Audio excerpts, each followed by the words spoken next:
Reels वाली बहू। प्रज्ञा को रील्स बनाने का बड़ा ही क्रेज है और वो दिन भर रील्स बनाती रहती है।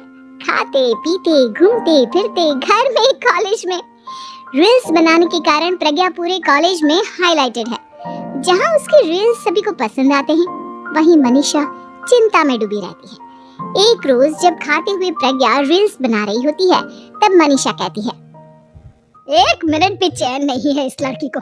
ये नहीं कि खाना तो आराम से खा ले, लेकिन नहीं, अरे थोड़ी देर रील्स नहीं बनाओगी तो आसमान नहीं टूट पड़ेगा। अरे मम्मी, इसी को तो कहते हैं डिटर्मिनेशन। तुम नहीं समझोगी ये सब। भगवान, इस लड़की को सद्बुद्धि दे। जब देखो तब टेढ़ा बाका मुंह बनाती रहती है। मनीषा की बात का प्रज्ञा पर जरा भी असर नहीं होता और वो खाते खाते रील्स बनाती रहती है। दिन बीतने लगते हैं और देखते देखते प्रज्ञा का कॉलेज भी खत्म हो जाता है। आए दिन कोई ना कोई मनीषा को प्रज्ञा की शादी करवाने का सुझाव दे जाता है। सब ठीक ही कहते हैं, प्रज्ञा की शादी कर देनी चाहिए। अपने घर के काम काज में व्यस्त हो जाएगी तो खुद ही ये रील्स और नाच गाना बंद हो जाएगा। मनीषा और प्रेम प्रज्ञा के लिए एक अच्छा लड़का ढूंढने लगते हैं और तभी विकी का रिश्ता प्रज्ञा के लिए आता है, जिसने प्रज्ञा को उसकी रील्स देखकर पसंद कर लिया था। अगले दिन विकी अपने माता पिता के साथ प्रज्ञा के घर पहुंच जाता है और प्रज्ञा साड़ी पहने हाथों में चाय की ट्रे लिए उनके सामने आती है। जब विकी को पसंद है तो हमें भी बहू पसंद है।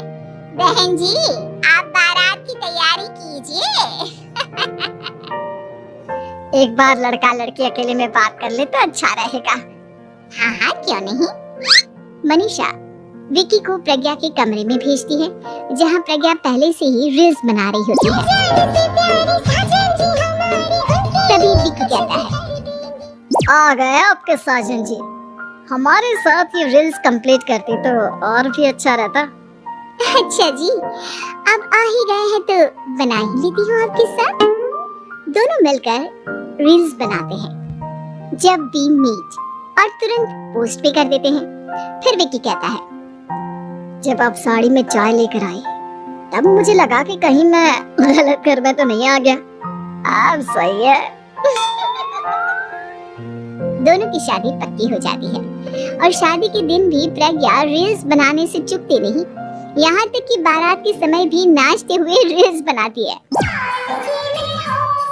सभी लोग प्रज्ञा की तारीफ के पुल बांध देते हैं और प्रज्ञा नाचती गाती अपने ससुराल चली जाती है। सब कुछ अच्छा चल रहा होता है। प्रज्ञा यहाँ भी दिन भर हर चीज की रील्स बनाती रहती है। लेकिन कुछ दिनों के बाद जब सुनीता कहती है, बहू, ये रील्स के साथ साथ कुछ काम भी कर लिया करो। वैसे तुझे और क्या क्या बनाना आता है? मम्मी जी, वैसे तो सब कहते हैं कि मैं सब कुछ अच्छा बनाती हूँ, लेकिन मुझे लगता है कि मैं मैगी अच्छा बना लेती हूँ। हाँ, कॉफी भी अच्छा बना लेती हूँ और मुंह तो सबसे अच्छा बना लेती हूँ। हैं? अच्छा अच्छा। सुनीता अपना माथा पकड़ लेती है और कहती है, बहू, कुछ खाना बनाना भी सीख लेती। मम्मी जी, मैं लंबी प्लानिंग कर रही हूँ। जल्दी ही मैं इतनी फेमस हो जाऊंगी कि मुझे पैसे मिलने लगेंगे। हम दोनों सास बहू राज करेंगे, राज नौकर काम करेंगी और लोगों की तो लाइन लगेगी हमसे मिलने के लिए।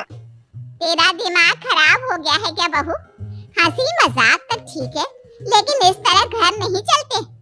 जितना जल्दी हो इस घर के तौर तरीकों को सीख लो।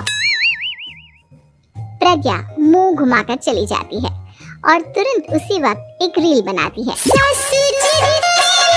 ये देख सुनीता का गुस्सा 7वें आसमान पर चला जाता है और विकी के घर आते ही सुनीता उसे सब कुछ बताती है। विकी भी अब प्रज्ञा की इन हरकतों से परेशान हो जाता है। तुम टेंशन मत लो मम्मा, मैं देख लूंगा। विकी कमरे में जाता है तो देखता है कि प्रज्ञा रील्स बना रही है। विकी बड़े ही प्यार से प्रज्ञा से कहता है, प्रज्ञा, इन सब के लिए मैं तुम्हें मना नहीं कर रहा हूँ, लेकिन फिर भी हर वक्त तो ये अच्छा नहीं लगता ना। समझने की कोशिश करो, मुझे भी तुम्हारा थोड़ा वक्त चाहिए। मैं जब ऑफिस से आता हूँ तो मुझे समय देने की जगह इसी में लगे रहते हो। तुम ज्यादा ही सोच रहे हो। तुम भी मेरे साथ रील्स बनाओ ना, तुम्हें भी बहुत अच्छा लगेगा। तुम्हें इज्जत से कोई बात समझ में नहीं आती क्या? दिमाग खराब हो गया है तुम्हारा इस चकाचौंध से। अगर तुमने अपना रवैया नहीं बदला तो मैं तुमसे दूर चला जाऊंगा। तुम ही रिश्ता लेकर आए थे, मुझे लड़कों की कमी नहीं थी और ना आज है। विकी दरवाजा पटककर चला जाता है। धीरे धीरे विकी प्रज्ञा से दूर होता जाता है। एक रोज मनीषा प्रज्ञा के ससुराल उससे मिलने जाती है। तब सुनीता उससे कहती है, बहन जी अब आई हैं तो कुछ दिन यहाँ रहकर जाइएगा, आप ही का घर है। हाँ मम्मी, बहुत दिन हो गए तुम्हारे साथ एक भी रील नहीं बनाई मैंने। प्रज्ञा तुरंत अपने फोन में रील्स ऑन कर लेती। ये सब मुझसे नहीं होता। तेरा ये भूत अभी तक नहीं उतरा क्या? बहन जी आप कुछ कहती नहीं क्या इसे? जब आप ही कुछ नहीं कर पाई तो मैं कर ही क्या सकती हूँ, सास तो वैसे ही बदनाम है।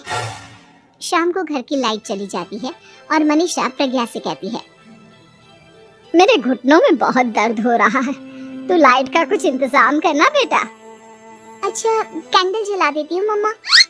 प्रज्ञा गाते हुए कैंडल जलाती है और खिड़की के पर्दे के पास रख देती है। मनीषा जिसे बहुत दर्द हो रहा है वो सो जाती है और प्रज्ञा हमेशा की तरह अपने रील्स में लग जाती है। उधर कैंडल की वजह से पर्दा आग पकड़ लेता है और मनीषा के कमरे में आग लग जाती है।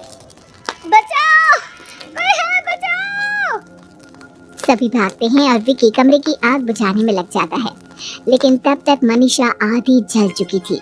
मनीषा की हालत देख प्रज्ञा रोने लगती है। विकी मनीषा को तुरंत हॉस्पिटल ले जाता है और उसे एडमिट कराता है। विकी प्रज्ञा से कहता है, देख लिया ना, तुम्हारे इस नाच गाने की वजह से आज तुम्हारी माँ की जान जाते जाते रह गई। अब पता नहीं तुम और क्या चाहती हो।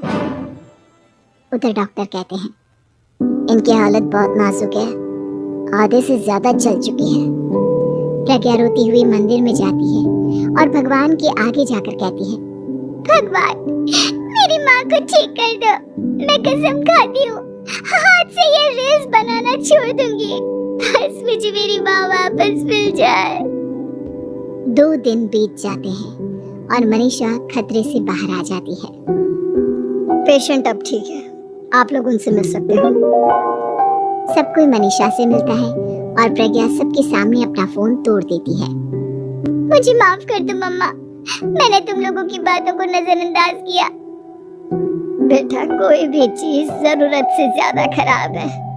मैंने तुम्हें रील्स बनाने से कभी मना नहीं किया, लेकिन हर वक्त एक ही चीज तो सही नहीं है।